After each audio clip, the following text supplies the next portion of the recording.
जालन्यामध्ये महायुतीमधून राष्ट्रवादी बाहेर पडलेली आहे।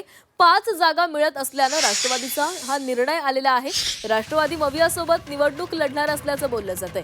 राष्ट्रवादी जिल्हाध्यक्ष राजेश टोपेंची या दोघांची बैठक पार पडली।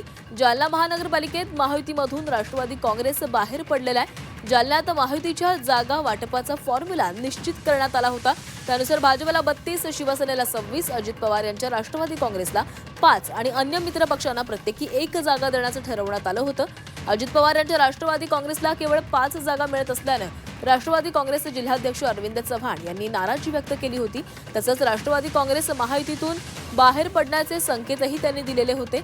महायुतीतून बाहेर पडण्याचे संकेत दिल्यानंतर रविवारी दुपारी राष्ट्रवादी काँग्रेस पक्षाचे जिल्हाध्यक्ष अरविंद चव्हाण आणि शरद पवार गटाचे माजी मंत्री राजेश टोपे यांच्यामध्ये बैठक झाली। त्यामुळे राष्ट्रवादी मवियासोबत जाणार का अशी चर्चा रंगलेली आहे।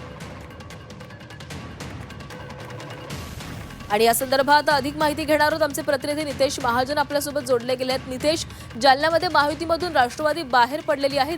5 जागा मिळत असल्यानं राष्ट्रवादीने हा निर्णय घेतल्याचं कळतंय। काय घडामोडी घडतायत?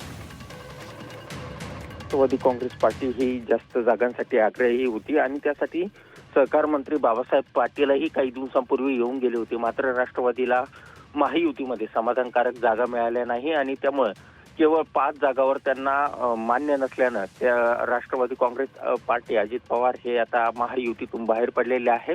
काल महाविकास आघाडीचे नेते राजेश टोपे यांच्यासोबत त्यांची बैठक झालेली आहे आणि दोन्ही राष्ट्रवादीबरोबरच आता काँग्रेस देखील महाविकास आघाडीमध्ये दिसणार आहे आणि महाविकास आघाडीकडून निवडणूक लढवण्याचा निर्णय राष्ट्रवादी काँग्रेस पक्षानं घेतल्याची माहिती जी आहे ती आता समोर आलेली आहे आणि त्यामुळं आता महाविकास आघाडीकडूनच राष्ट्रवादी काँग्रेस पार्टी या निवडणुकीमध्ये आपल्याला निवडणुकीच्या रिंगणात उतरलेली पाहायला मिळणार आहे।